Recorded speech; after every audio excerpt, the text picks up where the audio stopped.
어서오세요. 반갑습니다. 안녕하세요. 저는 37살이고 아내는 31살입니다. 아직 아이는 없고 결혼한 지는 3년 되었습니다. 회사 선배의 소개로 아내를 만났고 1년 정도 만나본 아내는 현명하고 올바른 여자라 판단이 들었습니다. 그래서 청혼을 하였고 얼마 전까지는 나름 행복하게 아내와 잘 지냈다고 생각합니다. 아직 아이가 없어서 그런지 연애하듯이 지냈고 저는 나이가 있어서 아이를 빨리 가지고 싶었지만 아내는 진급 등 좀 더 일을 하고 싶다고 해서 미루고 있던 중이었습니다. 그런데 모르는 연락처로 여러 장의 사진들과 장문의 메시지가 왔습니다.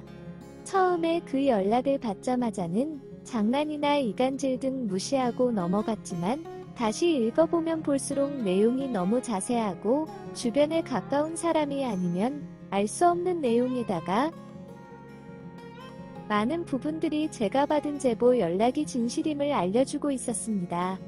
누구인지 제 연락처는 어떻게 알았는지 물어보았지만 아내의 회사 동료라고만 하면서 아내의 바람에 대해서 잘 알아보라고 하였습니다.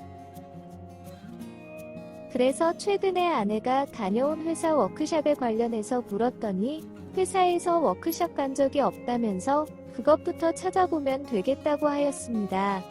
자세히 제보받은 사진들을 보다 보니 많이 본 차가 보였습니다. 20년 지기 친구의 차였고 그 차 안에서 아내와 있는 사진이었습니다. 처음에는 남자 얼굴이 제대로 보이지 않아서 누군지 몰랐었는데 차를 보면서 제 친구임을 알게 되었습니다. 오래되고 친한 친구였기에 아내하고 여러 번 같이 만난 적이 있고 나름 둘이서 친분이 있습니다. 근처 갔다가 시간이 돼서 같이 보았을 수도 있다는 생각에 제가 괜한 오해를 한다고 생각했습니다. 하지만 이미 시작된 의심은 멈출 수가 없었습니다. 하루 종일 업무에 집중도 안 되고 손이 떨려서 제대로 일을 하지 못했습니다. 결국 아는 동생에게 부탁을 해서 아내를 지켜봐달라고 하였습니다. 그런 부탁을 한 지 반나절도 안 지나서 아는 동생에게 아내와 20년 지기 친구가 같이 모텔에 들어가는 사진을 받았습니다. 그 사진을 받자마자 아내에게 바로 전화를 걸었지만 아내는 회의 중이라며 급하게 끊었습니다. 그러고는 오늘도 야근할 것 같다며 혼자 밥 챙겨 먹으라고 메시지가 왔습니다. 친구와 아내가 있는 모텔로 갔고 당장이라도 저 방으로 쳐들어간다는 것을 아는 동생이 말렸습니다. 모텔에 숙박을 결제하고 아는 동생의 차를 모텔 주차장에 친구가 잘 보이는 곳에 주차한 뒤 아내와 친구가 나오기만을 기다렸습니다.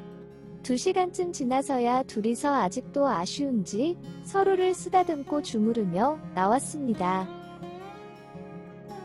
그런 아내에게 오늘 회식이라고 늦을 거라고 메시지를 보냈더니 그것을 확인한 그 두 인간들은 잘 되었다면서 다시 모텔로 들어가는 것이었습니다. 그들이 들어가자마자 차 문을 열고 구토를 하면서 울었습니다. 친구도 아내도 세상에 믿을 사람이 아무도 없다는 생각이 들면서 제대로 된 증거들을 최대한 많이 모아야겠다는 생각밖에 안 들었습니다. 그리고 이혼과 재산 분할, 소송 이런 것 밖에 생각이 안 들었습니다. 며칠 뒤 회사 연차를 내고 거실, 옷방, 화장실, 안방 등 집 전체에 사각지대가 없도록 초소형 CCTV를 설치했습니다. 그리고 아내에게 급하게 일주일 동안 출장을 가게 되었다면서 문단속 잘하고 지내라고 하였습니다. 아내는 힘들어서 어떡하냐며 걱정하는 말투로 전화를 하는데 아내의 가식적인 모습에 화도 나고 눈물도 났습니다. 일주일 동안 집 주변에서 기다려보았습니다. 역시나 매일같이 친구 녀석은 제 집으로 왔고 친구 녀석의 차를 보니 제 출장 기간 동안만큼 외부인 차량 등록증까지 받아서 차 앞에 붙이고 다녔습니다. 그래, 마음껏 즐겨라. 웃는 날도 지금뿐이다. 라는 생각으로 참았습니다. 가짜 출장이 끝나고 집에 갔습니다. 아내는 고생했다며 나름 잘 차려진 밥상을 보여주며 빨리 씻고 오라고 하였습니다. 제가 아무것도 모르는 척 누가 왔다가 갔냐고 묻는 말에 아내는 당황을 하면서 아무도 안 왔다 갔다고 하였습니다. 그래도 제가 이상하다는 식으로 묻자 장모님이 주말에 잠깐 놀려왔다고 하시길래 저도 모르게 빵 터져버렸습니다. 제가 비웃듯이 웃자 아내는 기분 나쁘다는 식으로 반응을 하였습니다. 저도 참을 만큼 참았고 아내가 출근한 낮에 와서 CCTV에 찍힌 영상들도 이미 다 확인해서 변호사님도 드렸고 더 이상 숨길 이유가 없었습니다. 제가 아내에게 너는 장모님이랑 잠자리도 하냐?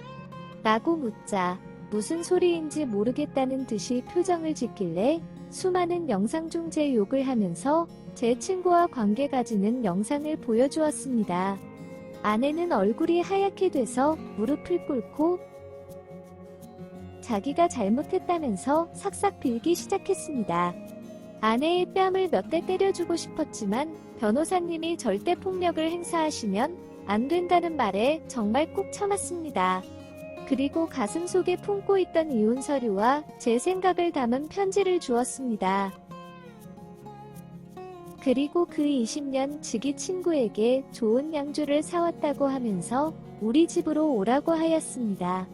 친구는 금세 안주를 사들고 저희 집으로 왔고 자연스럽게 비밀번호를 누르고 들어오는데 정말 어이가 없었습니다.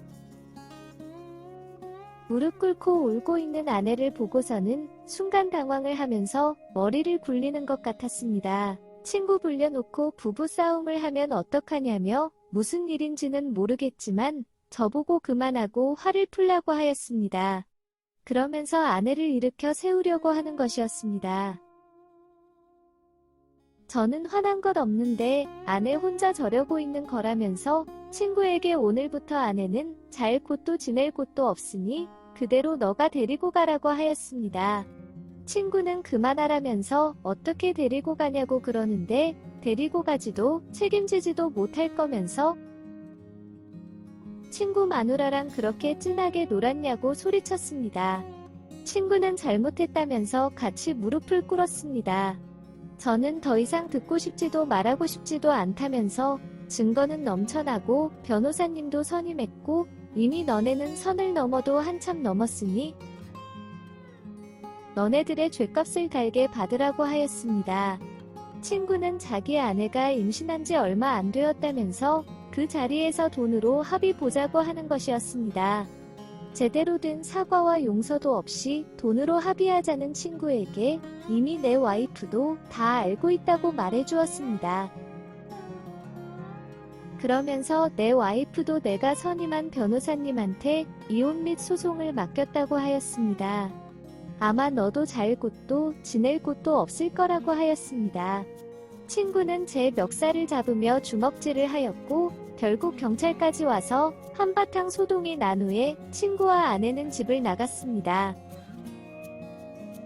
제가 가지고 있는 수많은 증거 동영상들을 장인 장모님을 비롯해서 수많은 처갓집 식구들에게 다 보내주고 완전 창피를 주고 싶었지만 아내의 바람도 결국 제 치부라는 생각과 그동안 아내에 대한 정을 생각해서 그것만큼은 참았습니다. 몇 번의 지저분한 일들이 있었지만 제가 원하는 대로 이혼 위자료 및 재산 분할을 하였고 친구에게서 폭행과 상간남 합의금도 받았습니다. 들리는 소문에 의하면 친구도 이혼을 하였고 제 아내하고 같이 살다가 얼마 전에 헤어진 것 같습니다. 아직은 이혼의 상처로 힘들지만 그나마 자식이 없는 다행이라는 생각에 애를 늦게 가지고 싶다는 아내에게 고맙기도 하였습니다. 당분간은 조용히 일만 하면서 지낼 생각입니다. 남들처럼 평범하게 가정을 꾸리고 살기를 원했는데 한 번의 실패를 하고 나니 저에게는 그런 평범한 행복이 힘든 일인 것 같아서 슬프기도 하고 외롭기도 하네요. 오늘의 사연은 여기까지입니다. 구독과 좋아요, 알림 설정 부탁드립니다. 긴 글을 읽어주셔서 감사합니다. 구독과 좋아요 꾹꾹 눌러주세요. 꾹꾹. 알림 설정도 꾹꾹 눌러주세요.